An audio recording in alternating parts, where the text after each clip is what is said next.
सभी सम्मानित बहनों एवं भाइयों, 7 वर्षों के बाद इस राजकोट में और इसी मैदान में किसी दूसरी सार्वजनिक सभा को संबोधित करने के लिए आप सबके सामने मैं खड़ा हुआ।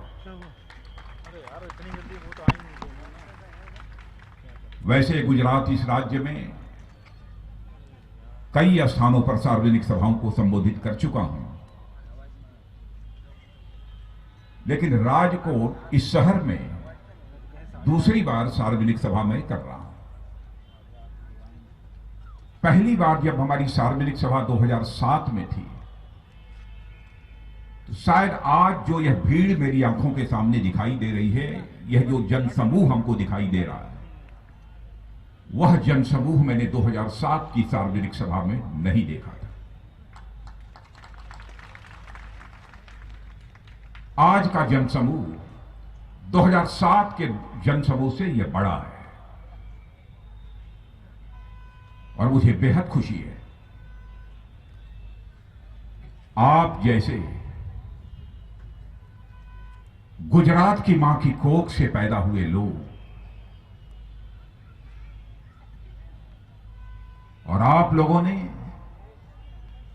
केवल भारत को एक गतिशील व्यक्तित्व का प्रधानमंत्री ही नहीं दिया है, बल्कि एक ऐसा प्रधानमंत्री दिया है जिसने अपने 1 वर्षों के कार्यकाल में भारत का मस्तक सारी दुनिया में ऊंचा करने का काम किया।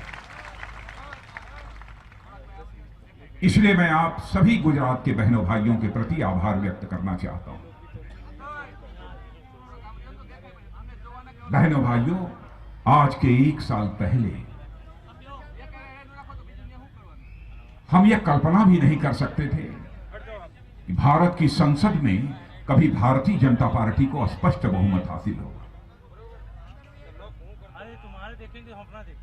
बड़े से बड़े राजनीतिक विश्लेषक, पॉलिटिकल एनालिस्ट, चाहे वह भारत के रहे हों अथवा दुनिया के रहे हों, सब यही कहते थे, जैसा माहौल इस समय हिंदुस्तान में दिख रहा है, उस माहौल से ऐसा लगता है कि शायद भारतीय जनता पार्टी भारत की संसद में यानी लोकसभा में सिंगल लार्जेस्ट पार्टी के रूप में इमर्ज होकर आएगी, यानी सबसे बड़ी पार्टी के रूप में उभर कर आएगी। लेकिन बहुमत हासिल होगा यह कोई नहीं कहता। लेकिन इस हकीकत को भी कोई नकार नहीं सकता था कि उस समय हिंदुस्तान का सर्वाधिक लोकप्रिय यदि कोई नेता था, किसी गुजराती मां की कोख से पैदा हुआ, गुजरात की धरती की धूल पर खेल कूद कर बड़ा हुआ, वह आपका नरेंद्र भाई मोदी है। राष्ट्रीय अध्यक्ष की जिम्मेदारी जब मुझे मिली, उसके पहले ही मैंने एक टेलीविजन चैनल के इंटरव्यू में 2 टूक शब्दों में कह दिया कि हम लोगों की जो जमात है भारतीय जनता पार्टी की नेताओं की, यह कहने में मुझे रंच मात्र भी संकोच नहीं है, इस समय हिंदुस्तान में सर्वाधिक लोकप्रिय नेता हमारी जमात में कोई है तो वह नरेंद्र भाई मोदी है। पार्टी की जिम्मेदारी संभालने के बाद पार्लियामेंट्री बोर्ड ने फैसला किया, नरेंद्र भाई मोदी के नेतृत्व में ही यह चुनाव लड़ा जाना चाहिए। मैं गुजरात की जनता के प्रति भी आभार व्यक्त करना चाहता हूं और हिंदुस्तान की जनता के प्रति भी आभार व्यक्त करना चाहता हूं कि उन्होंने भारतीय जनता पार्टी को दिल खोल कर दिया, छप्पर फाड़ कर दिया, पूर्ण बहुमत दिया, भरोसा किया है तो आधा अधूरा भरोसा नहीं किया है, बल्कि पूरा भरोसा किया है। आज यदि हिंदुस्तान के कई राज्यों में सार्वजनिक सभाओं को हम संबोधित करने जा रहे हैं, लोगों को यही यकीन दिलाने के लिए जा रहे हैं कि मेरे हिंदुस्तान के बहनों भाइयों, जो आपने हम लोगों को भरोसा दिया है, उसके लिए हमें चाहे जो भी कीमत चुकानी पड़े, हम आपके भरोसे को, आपके विश्वास को कभी टूटने नहीं देंगे, चाहे हमें जो भी करना पड़े। यही विश्वास दिलाने के लिए हम जा रहे हैं। और बहनों भाइयों, इस देश के नागरिकों को इस बात का श्रेय जाता है, जिस लोकसभा में कभी यह कोई कल्पना नहीं करता कि भारतीय जनता पार्टी एक सबसे बड़ी पार्टी के रूप में उभर कर आएगी, वैसे भारतीय जनता पार्टी से हिंदुस्तान की सबसे बड़ी राजनीतिक पार्टी बन जाएगी, इसकी भी लोगों को कल्पना नहीं।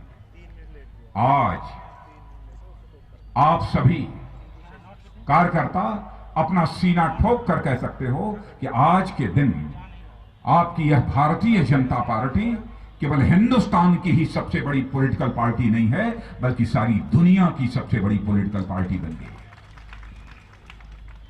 और इसका भी श्रेय यदि मैं देना चाहता हूं तो इसी गुजरात की धरती से खेल कूद कर बड़े हुए आज के पार्टी के अध्यक्ष श्री अमित शाह को इसका मैं श्रेय देना चाहता हूं।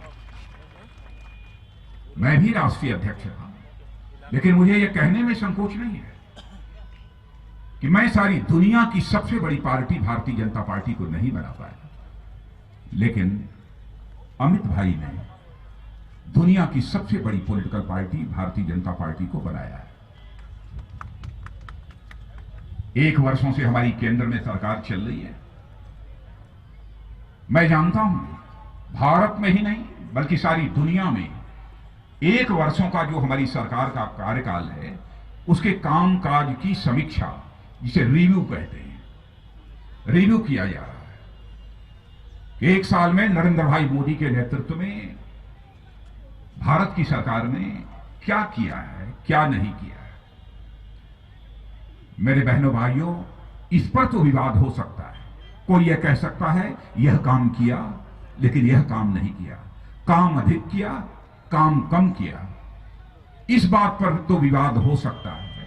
लेकिन इतनी बात मैं डंके की चोट पर कह सकता हूं कि भारत ही नहीं, दुनिया का कोई व्यक्ति उंगली उठाकर नहीं कह सकता है कि 1 वर्षों के कार्यकाल में हमारी सरकार के दामन पर कोई भ्रष्टाचार की दाग लगी हुई हो, यह आरोप कोई नहीं लगा सकता है।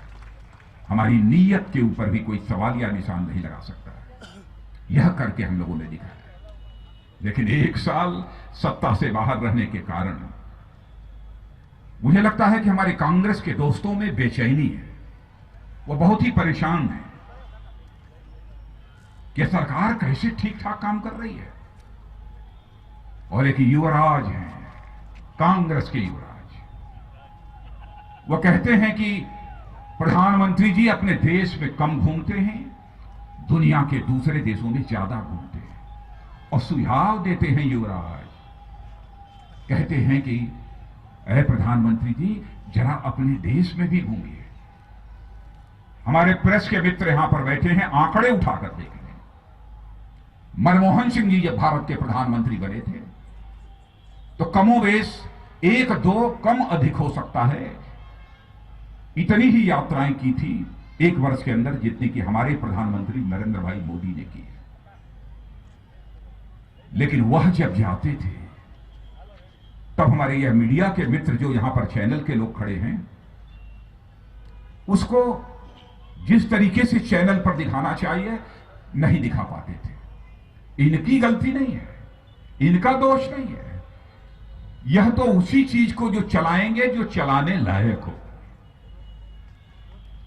जो चलाने लायक होगी उसी को चैनल पर चलाएंगे। ये लोग नहीं चला देते। जाते थे जैसे अन्य देशों के प्रधानमंत्री छोटे मोटे देशों के जाते हैं और फिर विदेशों में बहुत सारी जो कूटनीतिक औपचारिकताएं, राजनीतिक औपचारिकताएं पूरी करके जो वापस आ जाते हैं। लेकिन इस बार जब हमारे प्रधानमंत्री विदेशों में जाते हैं तो केवल भारत में ही नहीं, दुनिया के सारे इलेक्ट्रॉनिक चैनल्स हमारे प्रधानमंत्री की विदेश यात्रा को अपने चैनल्स पर दिखाते हैं। शायद इस कारण लगता होगा कि हमारे प्रधानमंत्री विदेशों की ज्यादा यात्रा करते हैं। क्यों दिखाते हैं? कि बहनों भाइयों, जब हमारे प्रधानमंत्री दुनिया के दूसरे देशों में जाते हैं तो जो राष्ट्रपति अथवा प्रधानमंत्री कभी किसी प्रधानमंत्री को रिसीव करने के लिए प्रोटोकॉल तोड़कर नहीं आते थे, कुछ स्थानों पर आते थे, कुछ स्थानों पर नहीं आते थे। लेकिन आज यदि हमारा प्रधानमंत्री यदि विदेश की यात्रा पर जाता है, जिन देशों में जाता है, तो बहुत सारे राष्ट्रपति और प्रधानमंत्री अपने सारे पुराने प्रोटोकॉल को तोड़कर हमारे प्रधानमंत्री का अभिनंदन और स्वागत करने के लिए एयरपोर्ट पहुंचते हैं। भारत के रहने वाले एनआरआईज, दुनिया के दूसरे देशों में जो लोग रहते हैं, हजारों की संख्या में इकट्ठे होकर हमारे प्रधानमंत्री का स्वागत करते हैं। ऐसा कभी हुआ नहीं। स्वाभाविक रूप से चैनल के लोग इसे दिखाएंगे, इस पर आपत्ति क्यों होनी चाहिए? दुनिया के दूसरे देशों में इसलिए भी जाते हैं, वहां पर घूमने के लिए नहीं जाते हैं, वहां मौज मस्ती करने के लिए हमारे प्रधानमंत्री नहीं जाते, वहां पर छुट्टी मनाने के लिए हमारे प्रधानमंत्री नहीं जाते युवराज।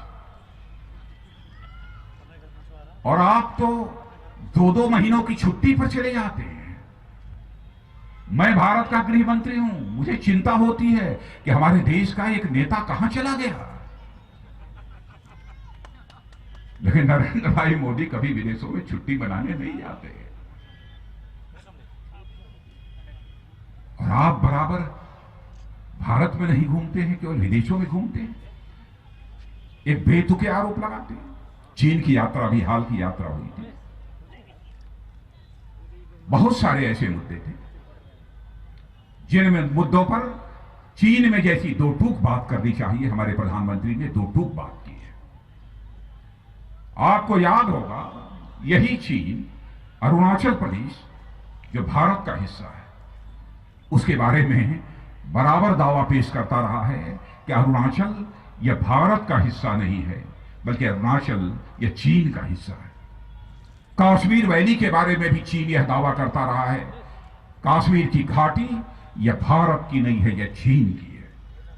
यहां तक कि कश्मीर घाटी के लोगों को स्टेपल्ड वीजा, नत्थी किया हुआ वीजा चीन जारी करता था।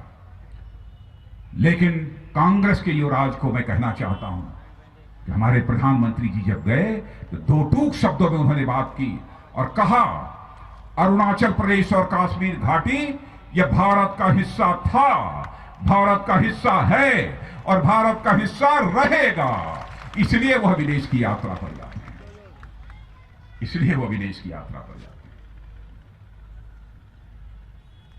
और इसलिए भी विदेश की यात्रा पर जाते हैं। उन्होंने एक make in India scheme launch की है, मेक इन इंडिया स्कीम। मुझे लगता है कि हमारे कुछ राजनीतिक प्रतिद्वंदियों को यह समझ में नहीं आता है कि मेक इन इंडिया ये स्कीम है क्या। वह कहते हैं कि मेड इन इंडिया तो सुना था, लेकिन मेक इन इंडिया यह नहीं सुना था। मेक इन इंडिया भारत के ही पूंजी निवेश करने वाले डोमेस्टिक इन्वेस्टर्स ही नहीं, दुनिया के दूसरे देशों में रहने वाले फॉरेन इन्वेस्टर्स भी आओ, भारत में पूंजी लगानी है, भारत में लगाओ। 51 पैसा हमारा, 51 पैसे हमारे, 49 पैसे तुम्हारे। आओ यहीं लगाओ। क्यों हम यह उद्योग लगाना चाहते हैं? क्यों विदेशी पूंजी निवेशकों से और घरेलू पूंजी निवेशकों से, डोमेस्टिक इन्वेस्टर्स से क्यों पूंजी लगाना चाहते हैं? क्योंकि हमारे हिंदुस्तान में उद्योग खड़े हो सकें और वर्ल्ड क्लास की क्वालिटी के आइटम्स तैयार हो सकें, सामान तैयार हो सकें और हमारे हिंदुस्तान के बेरोजगार नौजवानों के हाथों को रोजगार का अवसर भी मुहैया हो सके। इसलिए, और आप लोगों को जानकर खुशी होगी कि दुनिया के दूसरे देशों से $28 बिलियन, 28 बिलियन डॉलर भारत में फॉरेन इन्वेस्टमेंट के लिए सब सारी बात पक्की हो गई है। लोगों ने फैसला कर लिया है। इतने दिनों के अंदर ही यह करिश्मा हुआ है। और यह बात भी हमें समझ लेनी चाहिए कि जो सामान तैयार होगा इस मेक इन इंडिया स्कीम के तहत, भारत में जो तैयार होगा, बहनों भाइयों, दुनिया के दूसरे देश, अमेरिका, चीन, जर्मनी, फ्रांस का कोई यदि इन्वेस्टर, पूंजी लगाने वाला भी भारत में आकर उद्योग लगाएगा तो जो सामान बनेगा उस पर made in America, made in Germany, made in Japan यह नहीं लिखा जाएगा, बल्कि भारत की धरती पर ही सामान बनेगा तो उस पर मेड इन इंडिया लिखा जाएगा, उस देश का नाम नहीं लिखा जाएगा। आज की हालत क्या है? आज की हालत यह है कि यदि भारत का बना हुआ सामान जिस पर कि मेड इन इंडिया लिखा होता है, यदि वह दुनिया के दूसरे देशों में जाता है तो लोग कहते हैं कि यह सुपर क्वालिटी का सामान नहीं है। यह धारणा बनी हुई है पहले से। अब तो पहले से काफी विकास हुआ है, धारणा बनी हुई है।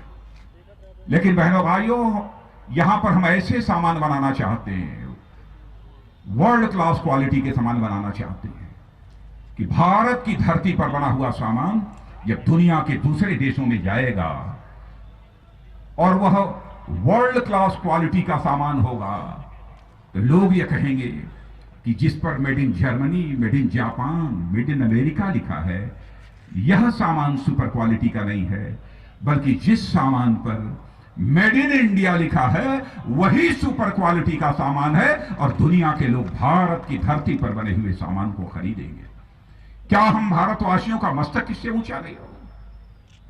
प्रधानमंत्री जी दुनिया के दूसरे देशों में जाते हैं तो इसलिए जाते हैं, और आप जानते हैं हमारे भारत की सीमाओं की रक्षा करने के लिए हमारे सेना के जवान, हमारे पैरामिलिट्री फोर्सेस के जवान जिन हथियारों का प्रयोग करते हैं, जिन फाइटर प्लेन्स का प्रयोग करते हैं, जिन हेलीकॉप्टर्स का प्रयोग करते हैं, सारे के सारे अधिकांश दुनिया के दूसरे देशों में बनते हैं। लाखों करोड़ रुपए के हथियार हम दुनिया के दूसरे देशों से खरीदते हैं। लेकिन जानते हैं एक साल के अंदर ही हमारी सरकार ने क्या फैसला किया? हमने इन देशों से भी दो टूक यह बात कर ली है कि आप हथियार बेचने वाले सबसे बड़े देश हो, आपसे ही दुनिया के अधिकांश लोग हथियार खरीदते हैं और हम भी हथियार खरीदते हैं। लेकिन जितने रुपए का हथियार हम खरीदेंगे, जितना रुपया हम तुमको देंगे, उसमें से आधा रुपया भारत में उद्योग स्थापित करने के लिए तुम्हें लगाना पड़ेगा, तभी जाकर हम तुम्हारा हथियार खरीदेंगे। क्या इसके पहले कांग्रेस की हुकूमत ने इस प्रकार का कोई फैसला किया था? कभी नहीं किया। तो विदेश की यात्रा क्यों करते हैं? और विदेश की यात्रा करते हैं तो केवल राजनीतिक और कूटनीतिक संबंधों को बनाने के लिए ही नहीं है। पॉलिटिकल डिप्लोमेसी ही नहीं है, स्ट्रेटेजिक डिप्लोमेसी ही नहीं है, बल्कि कल्चरल डिप्लोमेसी पहली बार किसी प्रधानमंत्री ने प्रारंभ की है। आपने देखा होगा कि योग, प्राणायाम, इसके प्रति आकर्षण सारे विश्व में बढ़ा है। लेकिन संयुक्त राष्ट्र संघ में जाकर हमारे प्रधानमंत्री ने दुनिया की पंचायत के सामने कहा कि आप सबको योगा को स्वीकार करना चाहिए, प्राणायाम को स्वीकार करना चाहिए, और सारी दुनिया ने उसे मान्यता दे दी। और 21 जून की यह तिथि तय कर ली गई कि यह एक अंतर्राष्ट्रीय योग दिवस के रूप में मनाया जाएगा, इंटरनेशनल योगा डे के रूप में मनाया जाएगा। या तो हमारे नेता आदरणीय अटल बिहारी वाजपेयी ने पहली बार भारत की संसद में जाकर हमारी राष्ट्रभाषा हिंदी में विचार व्यक्त किया था, तो हम सभी भारतवासियों का मस्तक ऊंचा हुआ था। या तो हमारे प्रधानमंत्री ने विश्व की पंचायत में जाकर यह करिश्मा किया है। भारत की धरती से पैदा हुआ यह योगा, इसको उन्होंने मान्यता दिलाने का काम किया है। यह भी आरोप लगता है, कहा जाता है कि यह सरकार पूंजीपतियों के लिए काम कर रही है। मैं पूछना चाहता हूं कांग्रेस के दोस्तों से, कौन सा कदम है हमारी सरकार का जिससे यह प्रमाणित होता है कि हम पूंजीपतियों के लिए काम करने वाले? एक कोई ऐसा कदम, एक भी ऐसा हमारी सरकार का कोई फैसला कोई तो बता दे। केवल आरोप लगाने के लिए ही आरोप नहीं लगाए जाने चाहिए। गरीबों के लिए पहली बार आजाद भारत के इतिहास में पहली बार ऐसा हुआ है मेरे बहनों भाइयों कि हमारी सरकार ने फैसला किया कि हम हिंदुस्तान में झोपड़ी में भी जो परिवार रहता है, खुले आसमान के नीचे भी जो परिवार रहता है, हम उसको बैंकों के साथ जोड़ेंगे। कभी कोई कल्पना नहीं कर सकता था गरीब भी बैंक के दरवाजे दस्तक दे सकता है, बैंक में घुसने की हिम्मत कर सकता है। कभी यह कोई कल्पना भी नहीं कर सकता। और आपको जानकर खुशी होगी कि 15 करोड़ से अधिक परिवारों को बैंकों से जोड़ने का काम हमारी सरकार ने किया है। 99.7 99.7% से अधिक लोग प्रधानमंत्री जन धन योजना के अंतर्गत बैंकों के साथ जुड़ चुके हैं। अब केवल बड़े बड़े धनाढ्य लोग ही बैंकों में दस्तक नहीं देंगे, बल्कि झोपड़ियों में रहने वाला भी व्यक्ति बैंकों में जाकर दस्तक देगा। सामाजिक और आर्थिक सुरक्षा के कई प्रभावी कदम अभी हाल में ही कुछ ही दिनों पहले अटल पेंशन योजना, 18 से 40 वर्ष का कोई भी व्यक्ति 1000 रुपया जमा करके 60 साल की आयु पूरी होने के बाद 1000 से लेकर 5000 रुपये हर महीने की पेंशन प्राप्त करेगा। प्रधानमंत्री जीवन ज्योति योजना, केवल 330 रुपया एक साल में जमा करिए, 2 लाख रुपए का बीमा आपका पक्का। प्रधानमंत्री सुरक्षा बीमा योजना, 1 महीने में 1 रुपया जमा करिए, 1 साल में केवल 12 रुपया जमा करिए, और यदि कोई भी दुर्घटना यदि हो जाती है, जब परिवार असहाय हो जाता है, तो बीमा कंपनी को 2 लाख रुपए की अदायगी करनी पड़ेगी। क्या यह सब सारे कदम गरीबों के लिए नहीं है? क्या यह कदम सारे पूंजीपतियों के लिए बने? और मैं कांग्रेस के दोस्तों से पूछना चाहता हूं, क्या राजनीति जनता के आंखों में धूल झोंक कर ही की जा सकती है? क्या राजनीति सच बोलकर नहीं की जा सकती? और मैं उन्हें भी मैं सुझाव देना चाहता हूं, स्वस्थ लोकतांत्रिक व्यवस्था में यदि राजनीति की जानी चाहिए तो केवल सरकार बनाने के लिए राजनीति नहीं की जानी चाहिए, बल्कि राजनीति यदि की जानी चाहिए तो देश बनाने के लिए राजनीति की जानी चाहिए। इस मंत्र को राजनीतिक क्षेत्र में काम करने वाले सभी व्यक्ति को स्वीकार करना चाहिए। बहुत दिनों तक जादूगरी करते रहे और 55 वर्षों तक, आजादी के 68 वर्षों में लगातार 55 वर्षों तक कांग्रेस पार्टी ने अकेली से हिंदुस्तान में हुकूमत की है। आज भी हमारा भारत उनके 55 वर्षों की हुकूमत के बावजूद दुनिया के गरीब देशों में गिना जाता है। लेकिन आज हम डंके की चोट पर कह सकते हैं कि 1 साल में जो करिश्मा हुआ है, फिस्कल डेफिसिट, वित्तीय घाटा नियंत्रण में आ चुका है, जो नियंत्रण के बाहर हो चुका था, अनकंट्रोल्ड था, नियंत्रण में आ चुका है। करंट अकाउंट डेफिसिट, चालू खाता घाटा नियंत्रण में आ चुका है। और इतना ही नहीं, जीडीपी की ग्रोथ रेट 7% से ऊपर जा चुकी है, अप्रॉक्सीमेटली 7.5% पहुंच चुकी है। और दुनिया की बड़ी बड़ी अंतर्राष्ट्रीय एजेंसियां जो कि दुनिया के भिन्न भिन्न देशों की अर्थव्यवस्था की रेटिंग करती रहती हैं, उन्होंने भी सच्चाई को स्वीकार किया है कि चीन के बाद दुनिया में सबसे तेजी से आगे बढ़ने वाली अर्थव्यवस्था यदि कहीं की है तो भारत की है, मेरे बहनों भाइयों। यह 1 साल का मैं करिश्मा आपको बता रहा हूं। सभी इस हकीकत को स्वीकार करने लगे। मूडीज, एक मानी जानी अंतर्राष्ट्रीय एजेंसी है, उसने भी कहा है, इस काम को किया। और जिस प्रधानमंत्री जनधन योजना की चर्चा की, योजनाओं के बारे में कभी आपने नहीं सुना होगा इंटरनेशनल मॉनेटरी फंड भारत के किसी योजना की तारीफ की हो, Guinness book of world record में वह दर्ज हो। लेकिन प्रधानमंत्री जनधन जो योजना है, उसकी इंटरनेशनल मॉनेटरी फंड ने भी तारीफ की है, और जिसमें Guinness book of world record में भी प्रधानमंत्री जनधन योजना को शामिल किया गया। क्या हम भारतवासियों का, भारत में जब ऐसे काम होते हैं तो मस्तक जो है गौरव के साथ ऊंचा नहीं होता, फिर भी उन्हें कमी ही दिखाई देती है। आरोप लगाने के आदी हो चुके हैं, बराबर आरोप ही लगाते हैं। और आपने देखा होगा बहनों भाई, देश की सीमाओं की सुरक्षा का गृह मंत्रालय की जिम्मेदारी हमारी है। देश की आंतरिक सुरक्षा को सुनिश्चित करना यह गृह मंत्रालय की जिम्मेदारी है। देश की सीमाओं पर सुरक्षा को चाक चौबंद करना यह भी गृह मंत्रालय की जिम्मेदारी है। इसके पहले भी आपने देखा होगा, दूसरी भी सरकारें रही होंगी, लेकिन एक हमारा पड़ोसी देश पाकिस्तान है। पड़ोसी देश पाकिस्तान जब होता है तब सीज फायर का वायलेशन, सीमा समझौते का वो उल्लंघन करता है। आदत बिगड़ी हुई थी कांग्रेस के समय की। ऐसी ही हरकत जब हमारी सरकार बन गई थी, उसके बाद अक्टूबर महीने में पाकिस्तान ने फिर से सीमा समझौते का उल्लंघन कर दिया, यानी सीज फायर वायलेशन कर दिया। और इतना ही नहीं, पाकिस्तान की तरफ से गोली चलाकर भारत की सीमा में रहने वाले हमारे निर्दोष 5 भारतीयों को मार डाला। मैं टेलीविजन चैनल पर बैठा हुआ था, मैंने देखा कि पाकिस्तान की गोलीबारी से 5 भारतीय नागरिक, निर्दोष नागरिक मारे गए।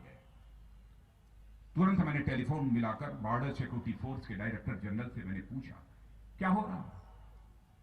उन्होंने बताया साहब अभी अभी यह जानकारी प्राप्त हुई है, 5 लोगों की जानें चली गई। मैंने पूछा कि हमारी बॉर्डर सिक्योरिटी फोर्स क्या कर रही है। उन्होंने कहा साहब बराबर हम उनसे बात करना चाहते हैं, उनको सफेद झंडे दिखा रहे हैं, गोली बंद करो, लेकिन वो गोली बंद नहीं कर रहे। बहनों भाइयों, मेरे रगों में भी गर्म खून उसी समय दौड़ गया, मेरे रगों में भी उसी समय गर्म खून दौड़ गया। और मैंने कहा पहली गोली तो अपनी तरफ से नहीं चलनी चाहिए, 17वीं बार सफेद झंडा भी नहीं दिखाया जाना चाहिए। यदि पाकिस्तान यदि गोली चलाता है तो उसका मुंहतोड़ जवाब दिया जाना चाहिए, ताकि वह आजीवन उसे याद रखे। और आपने देखा कि हमारे बॉर्डर सिक्योरिटी फोर्स के जवानों ने जिस बहादुरी के साथ उसका जवाब दिया था, यही पाकिस्तान संयुक्त राष्ट्र संघ के सामने खड़े होकर त्राहिमाम त्राहिमाम करने लगा, बचा लो बचा लो। संयुक्त राष्ट्र संघ हस्तक्षेप करे, यह मांग करने लगे। देश की सीमाओं की रक्षा के लिए भी मजबूत कलेजा चाहिए बहनों भाइयों। हमारी सरकार में, हमारे प्रधानमंत्री में, वह देश की सीमाओं के साथ, देश के मान सम्मान स्वाभिमान के साथ किसी भी सूरत में समझौता नहीं कर सकते। हम आपको यकीन दिलाते हैं, यदि कोई भी हमारे भारत के मान सम्मान और स्वाभिमान पर चोट पहुंचाने की कोशिश करेगा तो बहनों भाइयों हम उसका मुंहतोड़ जवाब देंगे, मुंहतोड़ जवाब देंगे। बराबर भारत को जाति, पंथ, मजहब, धर्म के आधार पर बांटकर और विशेष रूप से मुस्लिम समुदाय के मन के अंदर भय पैदा करके कांग्रेस ने इस देश में सरकारें बनाई हैं, सरकारें चलाई हैं। लेकिन हमारी सरकार देश को बांटना नहीं चाहती है, हम देश के सारे लोगों को जोड़ना चाहते हैं, हम देश के सारे लोगों को एक साथ लेकर चलना चाहते हैं, बांटना नहीं चाहते। अब इस समय कुछ नहीं मिला, देख नहीं रहे हैं, दिखाई नहीं दे रहा है कांग्रेस को। किसी मुस्लिम हो, ईसाई हो, कोई हो, किसी के साथ कोई भेदभाव हो नहीं रहा, कुछ नहीं दिखाई दे रहा। तो आज कांग्रेस के नेता राहुल गांधी बोल गए, उन्होंने कहा कि शिक्षा मंत्रालय तो आरएसएस चला रहा, संघ चला रहा। शायद उन्हें मालूम नहीं है, संघ चलाता नहीं है बल्कि संघ स्वयं चलता ही रहता है। जिसको उसमें शामिल होता है, लोग शामिल होते चले जाते हैं। और राष्ट्रीय स्वयंसेवक संघ उस भारत की संस्कृति का पुजारी है, जिस संस्कृति के मानने वाले लोगों ने केवल भारत की सीमा में रहने वाले लोगों को ही अपने परिवार का सदस्य नहीं माना है, बल्कि सारी दुनिया में रहने वाले लोगों को अपने परिवार का सदस्य माना है। और इसी भारत की धरती के ऋषियों और मनीषियों ने ही वसुधैव कुटुंबकम का संदेश दिया है, the whole world is our family, सारा विश्व ही हमारा परिवार है। यह संदेश दिया है भारत की संस्कृति के पुजारियों ने। उसी भारत की संस्कृति की पुजारी राष्ट्रीय स्वयंसेवक संघ है। और इस संस्कृति को मानने वाले लोग जाति, पंथ और मजहब के आधार पर, धर्म के आधार पर कोई भेदभाव नहीं करते। शायद कांग्रेस के दोस्तों को भारत के इस चरित्र के बारे में जानकारी नहीं है, भारत की संस्कृति के बारे में जानकारी नहीं है। भारत दुनिया का अकेला ऐसा देश है मेरे बहनों भाइयों कि इस्लाम के 72 फिरके होते हैं, 72 सेक्ट, फिरके बोलते हैं, 72 फिरके होते हैं। किसी इस्लामिक कंट्री में भी इस्लाम के 72 फिरके नहीं पाए जाते हैं। दुनिया के किसी एक देश में इस्लाम के 72 और 72 फिरके पाए जाते हैं तो केवल और केवल भारत में पाए जाते हैं और दुनिया में कहीं नहीं पाए जाते। यह भारत की संस्कृत की विशेषता है। जिस संस्कृत की पुजारी है यह राष्ट्रीय शिव शक्ति। इतना ही नहीं, चर्च दुनिया में सबसे पहले 2000 वर्ष पहले यदि बना है तो भारत की धरती पर केरल में बना है। इतना ही नहीं, ईरान से जब पारसी बाहर निकाले गए थे, जब उन्हें यातना भुगतनी पड़ी थी, तो पारसियों को सर्वाधिक सम्मान दुनिया के लिए किसी देश ने दिया था तो भारत ने दिया था। और इतना ही नहीं, यहूदी जब दुनिया के कई देशों में इधर उधर भटक रहे थे, उन्हें यातनाएं दी जा रही थी, और जब इजराइल अस्तित्व में आया तो सैकड़ों वर्षों के बाद जब इजराइल के लोगों ने अपना इतिहास लिखा तो यहूदियों ने इतिहास लिखते हुए यह कहा है कि भले ही हमें दुनिया के दूसरे देशों में कष्ट झेलना पड़ा हो, यातना भुगतनी पड़ी हो, अपमान झेलना पड़ा हो, लेकिन यदि सम्मान दुनिया की किसी धरती पर हमको प्राप्त हुआ है तो केवल और केवल भारत में प्राप्त हुआ है, दुनिया के किसी दूसरे देश में प्राप्त नहीं। उस भारतीय संस्कृति की पुजारी है राष्ट्रीय शिव शिक्षण। केवल आरएसएस का नाम लेकर यहां के अल्पसंख्यक समुदाय के मन के अंदर वह दहशत पैदा करना चाहते हैं। मैं कांग्रेस के दोस्तों को एक सुझाव देना चाहता हूं, कब तक इस तरीके से लोगों को बांटने की राजनीति करते रहो? यह सिलसिला बंद होना चाहिए। भय पैदा करके वोट हासिल करने की कोशिश मत करो। यदि वोट ही हासिल करना है तो उनको मन में भय के स्थान पर विश्वास पैदा करके उनका वोट हासिल करो, तभी यह देश एक रहेगा, अखंड रहेगा। इसीलिए मैंने कहा कि राजनीति केवल सरकार बनाने के लिए नहीं करनी चाहिए, बल्कि राजनीति यदि करनी चाहिए तो यह देश बनाने के लिए राजनीति करनी चाहिए। और बहनों भाइयों, इतनी बात मैं आपको विश्वास के साथ कह सकता हूं। कभी 1 साल का समय हम लोगों का पूरा हुआ है। योजनाएं बहुत सारी हैं। यदि मैं सारी योजनाओं की चर्चा करूं तो कई घंटे लग सकते हैं, इसलिए बहुत विस्तार में नहीं जाना चाहता। मैं अभी रास्ते में आ रहा था, विजय भाई रूपाणी भी साथ में थे, तो 4-5 लड़के किसी मकान से निकले और काला झंडा लिए हुए थे। तो मैंने पूछा ये क्या है? तो उन्होंने बताया कि जो झोपड़ियों में रहते हैं लोग, उनके लिए हम पक्का मकान बनवाकर मुफ्त में दे रहे हैं, इसलिए उसका यह विरोध कर रहे हैं। मैंने कहा कि नहीं, केवल इसीलिए विरोध नहीं कर रहे, कुछ और बात है।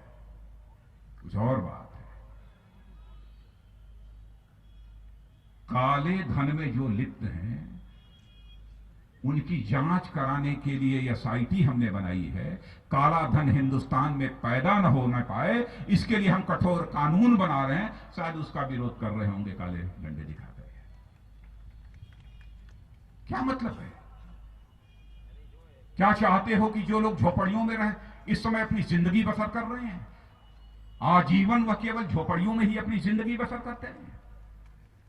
हमारे प्रधानमंत्री ने फैसला किया है कि 2022 आते आते हम इसे हिंदुस्तान में ऐसे हालात पैदा करेंगे कि एक भी इंसान शेष न बचे जिसके सिर के ऊपर पक्की छत न हो। ऐसा एक भी इंसान न बचे, एक भी परिवार न बचे। क्या इसका विरोध आप कर रहे हैं? तो बहनों भाइयों, केवल विरोध के लिए विरोध नहीं किया जाना चाहिए। और आपको मैं विश्वास के साथ कहता हूं कि जिस लगन के साथ, जिस निष्ठा के साथ, जिस ईमानदारी के साथ, जिस नीयत के साथ हमारी सरकार काम कर रही है और हमारे प्रधानमंत्री काम कर रहे हैं, मुझे लगता है कि वह दिन दूर नहीं है। शायद 10 वर्ष का कार्यकाल पूरा करते हुए भारत एक ऐसी स्थिति में भारत होगा कि जो भारत केवल एक धनवान भारत के रूप में ही नहीं जाना जाएगा, बल्कि यह भारत धनवान के साथ साथ ज्ञान और विज्ञान में भी सारे विश्व का नेतृत्व करने वाला एक महान भारत के रूप में जाना जाएगा। यह मुझे पूरा विश्वास है। इसलिए आप सबसे आज के दिन यही अपील करने आया हूं कि बहनों भाइयों, जिन लोगों के द्वारा इस प्रकार की गलत फहमी पैदा की जा रही है केवल सरकार को बदनाम करने के लिए, उसका जवाब भी यदि कोई दे सकता है तो केवल आप ही दे सकते हैं और कोई दूसरा नहीं दे सकता। अब जैसे भूमि अधिग्रहण बिल, नरेंद्र भाई मोदी यहां पर प्रधानमंत्री रहे, मुख्यमंत्री रहे, किस किसान को उन्होंने प्रताड़ित किया? किसको उचित मुआवजा नहीं मिला? और हरियाणा में सारी की सारी जमीन लूट ली गई। कौन सा कानून था? क्या यह चाहते हैं कि गांव में पक्की सड़कें न बने? क्या चाहते हैं कि इंफ्रास्ट्रक्चर का विकास इस देश में ना हो, चौड़ी चौड़ी सड़कें न बने? अब जिस काम को अटल बिहारी वाजपेयी जी ने प्रारंभ किया था, हिंदुस्तान में सारी चौड़ी चौड़ी सड़कें बन रही थी, उस समय 18 से लेकर 20 किलोमीटर सड़कें प्रतिदिन बनती थी और कांग्रेस के 10 वर्षों की हुकूमत में वह आकर 3-4 किलोमीटर प्रतिदिन, मात्र इतनी ही रह गई। लेकिन एक साल के अंदर बहनों भाइयों ऐसे हालात हम लोगों ने पैदा कर दिए हैं कि आज यह जो चौड़ी चौड़ी सड़कें हाईवे की दिखाई दे रही हैं आपको, प्रतिदिन 18 किलोमीटर सड़कों का निर्माण हो रहा है। प्रतिदिन 18 किलोमीटर सड़कों का निर्माण हो रहा है। पहले से अधिक हम लोगों ने किसानों को मुआवजा देने का भी फैसला किया। और यदि और भी सुझाव आएंगे, हम लोग कोई जिद पर काम करने वाले लोग नहीं। हमारा जो यह भूमि अधिग्रहण से संबंधित कानून है, और भी जो सुझाव आएंगे जो भी किसानों के हित में होंगे, उसे हम लागू करेंगे। किसानों के साथ अन्याय नहीं होने देंगे। और कुछ ही समय के बाद एक योजना हम लोगों की और आएगी, मैं यकीन के साथ कह सकता हूं कि कैसे इस हिंदुस्तान के किसानों की खेती बाड़ी को लाभकारी, प्रॉफिटेबल कैसे बनाया जा सके, इसके संबंध में भी हम लोग गंभीरतापूर्वक विचार कर रहे हैं। एक बैठक हम लोगों की प्रधानमंत्री जी के साथ हो चुकी है।